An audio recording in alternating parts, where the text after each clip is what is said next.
Ladies and gentlemen, a very good evening and thank you for tuning in to a brand new episode of The Breaking Ground. I'm Deepthi Sachdeva. We are cutting across two images, first up, remember, that are coming to us right now in Kazan. Now, on your screen is an image that should worry the West. A lot of people have been talking about this. Remember, we are still standing by for that big handshake, all-critical handshake between Prime Minister Modi and Xi Jinping. That bilateral is running late by a few minutes. Do remember, that is a bilateral that the world today is watching. Not just you as an Indian, not just people in China, to figure out what could be the broader contours of what the two leaders will be discussing, but the West also. The most powerful picture that you see on your screens, a picture that has multiple messages today. And before we even talk about, that particular image on your screens, earlier today when the Prime Minister was just addressing the plenary session there at the BRICS, he has said a lot of important things, whether that is about trade, whether that is about WTO, whether that is about terror, whether that is about the hypocrisy of some. The Prime Minister also said that we as a country support dialogue. We do not support terror in any form. We clearly do not want any wars. So the Prime Minister is making his mind very, very clear. This clearly has a larger imprint of the Bharat agenda. What is the Bharat agenda? We'll unravel that. We'll also have Srinjoy joining us in just a moment with our panel of guests. First up, let's look at the top 5 questions. These are questions, again, that will help you understand why this meet is so very important, ladies and gentlemen. Narendra Modi and Xi Jinping's big bilateral meeting about to get kick-started any moment now. The critical question, will they, with these two powerful world leaders, be able to iron out all the differences that we have seen? Because fighting is not the way out. Talking can only get you to a solution. This brings us to our second question now. Again, that's up on your screens. Right from the fight against terror to the entire push for dialogue and diplomacy, the Prime Minister also speaks of a multipolar world. Clearly a big message. The Prime Minister there, is he then setting Bharat's agenda at BRICS? The BRICS, remember, is ever expanding. Started just with 5 partners there, but it's growing stronger. This brings us to our next question now that's up on your screens. We are looking at a bigger and a bolder BRICS. What does that mean? What does that signal? Is this also a decline of the US-led West's hegemony? Something that has been spoken about for far too long. Is the US the only superpower? Will the US be dictating terms? Should everyone only be listening to the US? Bharat said no. We do not have enemies, but we have all friends. We will only look at our national interests. That's exactly the way you've seen a lot of, changes happening where Bharat becomes the new fulcrum of a lot of changes happening. This brings us to our next question now. Bharat, remember, is already engaged also with Iran. It's engaged already with Russia. It's also inked an agreement earlier with China. We are still awaiting broader details of that, but this really tells us that Bharat is the new fulcrum when it comes to the diplomacy from here on. India-China agreement, is that a slap on the doubters? This question, remember, has to be asked. You might say that we are being very critical, and we must not do that. But the question is, when it comes to India's interest, why don't all political parties speak like one? Shouldn't that be the way forward? Why is the Congress still taking a pro-China line? Yes, you've heard that right. Jairam Ramesh of the Congress earlier has put out a huge statement asking critical, important questions to the government. He did not even wait for this bilateral. He did not even wait for the government to put forward details of how really things will get sorted out. But the point is, should we be proud of the fact that China wanted to browbeat us? China wanted to push us in a corner. China was testing our patience, but it finally realized, no, that is not happening. And that is why you're looking at a China that is already has a bleeding economy, China that possibly has been pushed into a corner. Right now, New Delhi looking at one platform where you're getting all these big powers coming in together. So why should Congress have a problem? Let's quickly say good evening to our panel of guests and our colleagues joining us here in our studio. We have Srinjoy with us here in our studios in Delhi. Mr. Rajgopalan is a senior journalist. Colonel Didi is a defense expert. Brahmachalani is a strategic affairs expert on the show. Kaliko Rahman ji will be representing the Congress and expected to join us in just a moment. Srinjoy, first to you. We are looking at a lot of these images also coming in. We do know that the bilateral is running a little late, Srinjoy, but what is it that you would be looking at in the next few minutes? Well, first of all, we'd look at exact details of how this disengagement is going to work out. Maybe this will not happen during the meeting between the two leaders because they'd be looking at things from a very high level. So at least there should be an agreement on disengagement and also de-escalation. Because if you have thousands of Chinese troops, PLA troops with their tanks and their guns and everything a little away from the line of actual control, then it's not a cause of great celebration. De-escalation is essential because unless de-escalation happens, there has to be a level of comfort for the relationship to go forward. And that level of comfort will happen once de-escalation happens. That's very important. I mean, we have been hearing about this, the disengagement process for a while. For instance, on the 15th of September, there were two fairly important meetings at a lower level, ground commanders at Hot Springs and Vasundhara Gap. The fact that one of those meetings lasted 3.5 hours is actually a sign that, okay, let's just get our act together, let's see what we can do. So this has been in the process for a while before Vikram Misri, the foreign secretary, said what he did. Okay. But de-escalation is critical. That has to happen after disengagement is complete. Okay. And we'll have to wait and see what happens. Absolutely. There are multiple questions today that the Congress has, listed much before the bilateral even happens, much before we have more details coming in. Is that jumping the gun or not? There's a lot of politics also already happening. And before I get in Mr. Rajgopalan to opine on that, I want to get in Colonel Diney and Brahmachalani for their respective views on what they see, in these pictures, in these messages. Brahmachalani, to you first. You've always been maintaining that we must not be super ambitious, but the fact is that we are taking baby steps. How do you assess what has happened so far? What really are your expectations? Militarily, it will take a long process for disengagement, de-escalation, and de-induction of troops to be completed. We've just taken the first step toward reducing the border tensions. Politically, the meeting between Xi Jinping and Narendra Modi is important because it marks the formal resumption of talks between the leaders after a gap of about 5 years. The last time Xi Jinping and Narendra Modi met formally was in Chennai, when the Chennai Connect slogan became so popular as a consequence of that summit that Modi had hosted for Xi Jinping. In between, they have met on the sidelines of some multilateral summits, but those were exchanges rather than formal meetings. So this is a formal bilateral between Xi Jinping and Narendra Modi, which will lead to a joint statement, hopefully, between the two sides. So in that sense, it's very important. But we should not forget one important point, that Xi Jinping and Modi met not once, twice, thrice before China made its territorial encroachments in eastern Ladakh.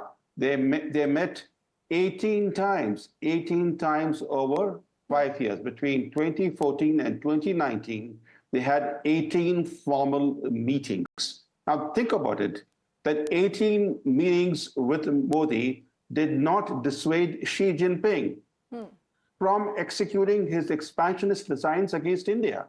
The present crisis, which the two countries are seeking to resolve, is a result of Xi Jinping's encroachments that he ordered on Indian borderlands in eastern Ladakh. So meetings by themselves do not mean that two countries are becoming friends. Okay. But these meetings are important in order to sort out matters. They're important to build the roadmap for future discussions and cooperation. So in that sense, today's meeting is important. Okay. I think that's a fair outlook that you do put out. Colonel Denny, do you agree with what you've heard so far, by both Brahmachalani and also by Srinjoy, or you believe that there are really reasons for us to be really gung-ho about this big moment? Is this really a big moment? Because the fact is that China was testing our patience. Had China not been cornered, had it not had a bleeding economy, would China have done what it has decided to even do now? Ma'am, I do agree with both the previous speakers that this is definitely a positive step, and we need to be cautious moving ahead. And being cautious is because of the past experience which we had with China. I completely agree with that.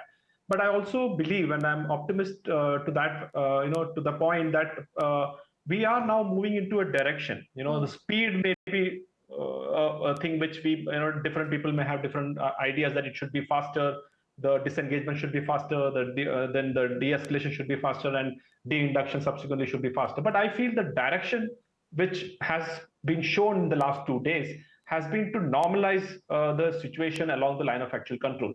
The details, much of the details are yet to come. This is a decision at the highest level that both countries now need to normalize the situation. And as a first step, let's start the first process of disengagement from all the friction points. Earlier, about 5 friction points or flash points, the disengagement had already finished. There were 2 which were outstanding, which was still there. There, the disengagement now will start after this disagreement, this agreement which has been signed. Okay. So now what happens is that simultaneously, the leaders are meeting again. That is again a symbol of confidence coming into the relationship. I also agree that it will not be like, straight away we're going to be the best of friends, but definitely there will be, better coordination between both the nations. If a decision has been taken at the strategic level, at the highest level, then, at the tactical level where it has to be implemented, there is much more clarity. So I think that those kind of homework has been done. And I can add on to what Mr. Brahmachalani mentioned, that 18 times the Prime Minister met.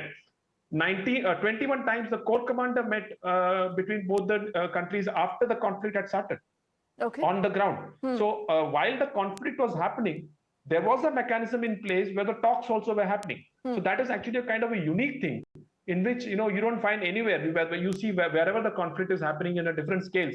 There is nowhere these kind of visible talks are happening both at the military and the diplomatic level. So that is, I think, is a positive thing.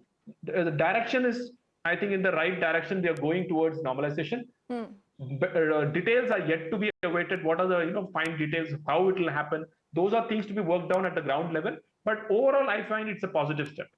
Okay. And, we are close to about 5:12 right now. The meeting was expected, Srinjoy, bilateral, to begin by about 4:30. We're running pretty late as far as the schedule is concerned. As like Srinjoy said, it's better to talk than to fight, So it's important that we keep talking. Khalikur Rahmanji, why should the Congress have a problem if, we are talking to Beijing? Do you not believe that this is an important step, it's an important breakthrough? Or just because you need to run down Narendra Modi, you will have Jairam Ramesh firing those questions before even the 2 leaders meet? See, these are all the concerns actually. It is not that we are having problem, but the Prime Minister and the government in fact should take the people of the country and also the opposition into confidence before actually, getting into any kind of talks, especially on this disengagement actually. And we expect that the disengagement will restore the status quo ante which existed in March 2020. And we also urge the government that they should actually, inform the people of the country as to, what are the points that our Prime Minister and the government going to discuss with the Chinese counterparts. So this is very important.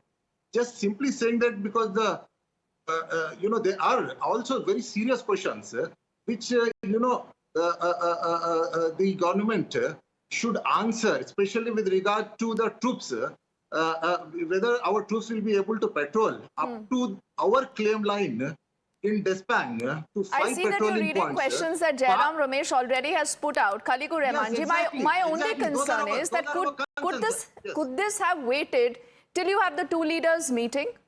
and putting out a statement? Or you believe politics, Rajgopalanji, is something that should take primacy and we will only play politics no matter what?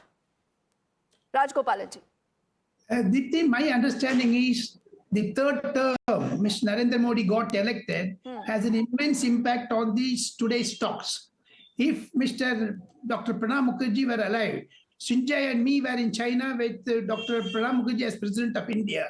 It is Pranab Mukherjee's dream that one day or other, China will come to talking terms. I am not an expert like Mr. Brimachalani and others, but from the political point of view, India is a new fulcrum. We must understand that. And second thing, India is moving very fast. Second, artificial intelligence, cybersec, you leave alone the de-escalation or whatever that, from Balwan, water border, this, I'm not at all concerned about that. We, as Mr. Pranab Mukherjee foresaw the problems of cyber security and sky security. These are all more important. And second, China also placed in Hambantota in Sri Lanka, YW spy ships. These are all certain talks which Mr. NSA has already dealt with.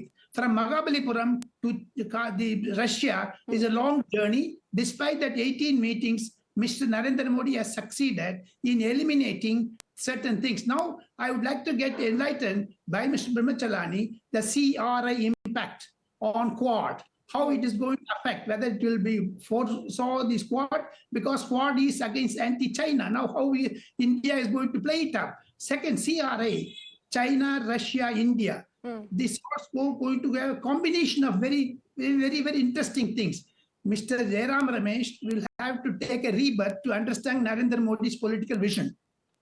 Okay, and before we also talk of how the US is going to be looking at these pictures, Srinjoy, which is an interesting thing to do, I want Brahmachalani to weigh in on the points that Mr. Rajgopalan has raised, sir.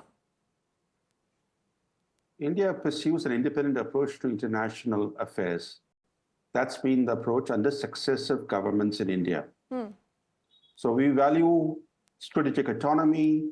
We value the fact that our foreign policy is fiercely independent. Underscoring that aspect, balancing and hedging are key elements of Indian foreign policy.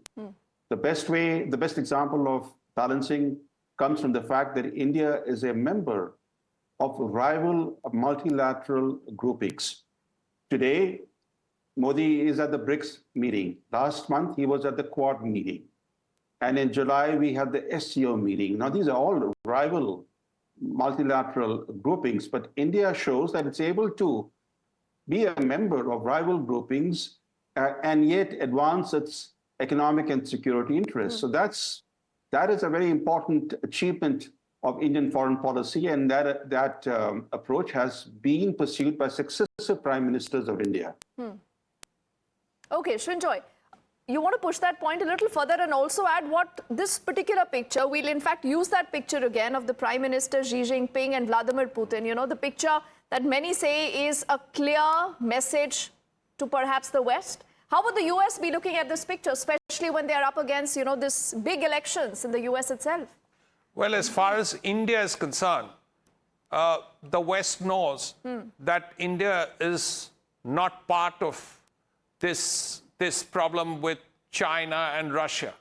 As far as when the West looks at BRICS, they see the trinity of Russia, China, and Iran to be a bigger problem. India, as has been said just now, is a part of Quad. India and America have very close ties. India and many Western countries have very close ties. And the West accepts the Indian position. However, they may have questions about it, but at the end of the day, the West realizes that India is a democracy, India is a free society, and to a large extent, that will continue. And because India is a democracy and a free society, the West can relate to India, which is why today defense ties with India and the Americans. In 1998, for instance, about 25 years ago, this was unthinkable. The fact that the two militaries are as close as they are. Yes. The fact that India has such good ties with, say, the French, it's almost unbelievable that this is the state. Because, yes, since 1998, when the French supported or did not take any action against India because of Pokhran, India and France have been very close. So it has to be said that the West understands what India's position is. And the West understands the reasons why India and Russia continue to be friends. There are very strong strategic and military reasons. If 2/3 of your weapons are Russian today, then it's important that they are maintained. It's important that spares come. And you cannot break off ties with a country which has supplied 2/3 of your weapons. Absolutely. And why should we only be banking on the West always, on America to solve our problems? I mean, we are solving our problems, Kaliko Remanji, one by one. I really hope there was more unison as far as the country is concerned in dealing with, friends and neighbors and enemies, whatever you might want to call China. And then there are, also relationships that give you benefits, something that everything has to be kept in mind. It's a multipolar world. Like Brahmachalani also mentioned, the Prime Minister, gave a lot of reference to that. What we'll do, gentlemen, is we'll quickly head into a break on the other side. This is our non-stop rolling coverage that continues on the big meeting, the big handshake that the world has been waiting for between Prime Minister Modi and Xi Jinping. Don't go anywhere.